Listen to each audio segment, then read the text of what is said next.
ബിസ്മില്ലാ വൽഹംദുലില്ലാ വസ്സലാത്തു വസ്സലാമു അലാ അഷ്റഫിൽ മുർസലീൻ വഅലാ ആലിഹി വസഹ്ബിഹി അജ്മഈൻ. അമ്മാ ബഅദ്. ബഹുമാനവും ആദരവും നിറഞ്ഞ ഉസ്താദുമാരെ, പ്രിയപ്പെട്ട രക്ഷിതാക്കളെ, സുഹൃത്തുക്കളെ, അസ്സലാമു അലൈക്കും വറഹ്മത്തുള്ളാഹി തആല വബറകാതുഹു.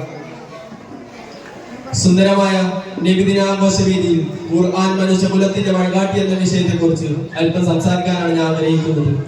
നാഥൻ തൗഫീഖ് നൽകുമാറാവട്ടെ. ആമീൻ. പ്രിയമുള്ളവരെ, ഖുർആന്റെ അത്ഭുതങ്ങളെ കുറിച്ച് പറഞ്ഞു തുടങ്ങുമ്പോൾ 14 നൂറ്റാണ്ട് മുമ്പ് ഒരു പ്രവാചകനും ഒരു കാട്ടാള സമൂഹവും ചേർന്ന് ലോകത്തിന് പഠിപ്പിച്ച നീണ്ട കഥകൾ പറയാതിരിക്കാനാവില്ല. ആ പരിഷ്കൃതരും പരിക്കൻ പ്രകൃതകരമായ ഒരു ജനവിഭാഗമായിരുന്നു ഖുർആന്റെ പ്രഥമ അഭിസംബോധിതം. ചെറിയ കാലയളവ് കൊണ്ട് തന്നെ ആ ജനതയെ മാനവ മൂല്യങ്ങളോട് തിളങ്ങുന്ന മാതൃകയാക്കി വളർത്തിയെടുക്കുകയും പിന്നീട് അവരിലൂടെ ലോക ജനതയ്ക്ക് നന്മയുടെ കൈത്തിൽ തെളിയിച്ചു കൊടുക്കുകയും ചെയ്യുന്ന അത്ഭുതമായിരുന്നു ലോകം കണ്ടത്. വിശുദ്ധ ഖുർആൻ കേവലം ഒരു രാജ്യത്തിന്റെയോ ഒരു ഭാഷയുടെയോ ഒരു കാലഘട്ടത്തിന്റെയോ മാത്രം ഗ്രന്ഥമല്ല, മറിച്ച് മാനുഷികതയാണ് അത് അഭിസംബോധന ചെയ്യുന്നത്. കാലദേശ വർഗ ഭാഷ വിവേചനം അതീതമായി യാ അയ്യുഹൻ നാസ് എന്ന അഭിസംബോധനയിലൂടെ ഖുർആൻ അറിവറിയോടുന്നുണ്ട്. ധാർമ്മിക മൂല്യങ്ങൾക്ക് വില കൽപ്പിക്കാത്ത എല്ലാ നിലയിലും ആരാജിതത്വത്തിൽ ജീവിച്ച് സ്വന്തം രക്തത്തിൽ നിന്ന് പിറന്നു വീണ കുഞ്ഞു പെണ്ണായാൽ അപമാനഭാര നിമിത്തം അഭിമാനത്തോടെ വിളിച്ചു പറഞ്ഞിരുന്ന കാലം.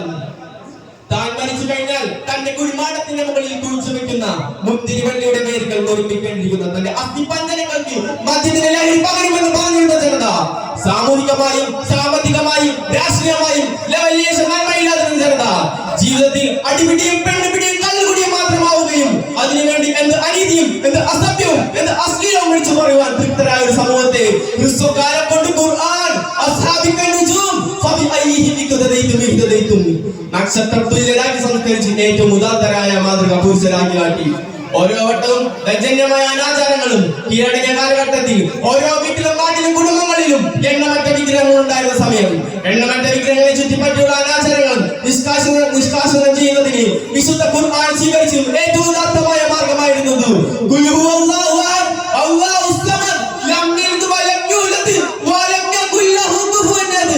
എന്ന വിശ്വപ്രഖ്യാപനം നടത്തി ഈശ്വരവാദത്തിന്റെയും നിരീശ്വരവാദത്തിന്റെയും യുക്തിവാദത്തിന്റെയും മുഖത്തടിക്കാൻ ഖുർആനിൽ നിന്ന് സാധിക്കുന്നുണ്ട്. പ്രവാചകന്റെ സ്വഭാവത്തെ പറ്റി മഹദി ആയിഷ ബിബി റളിയല്ലാഹു അൻഹ പറയുന്നുണ്ട്, ഖുർആൻ എന്ന് തന്നെയാണ്. വിശുദ്ധ ഖുർആൻ പറയുന്നുണ്ട്,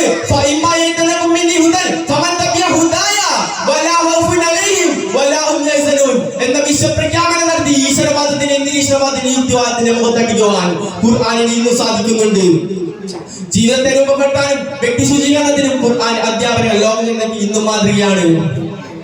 അതുകൊണ്ട് ഖുർആൻ ആയിരിക്കും നമ്മുടെ മാനിഫെസ്റ്റോ, അതിന്റെ വാഹകരാവണം, അത് പകർന്നു നൽകണം.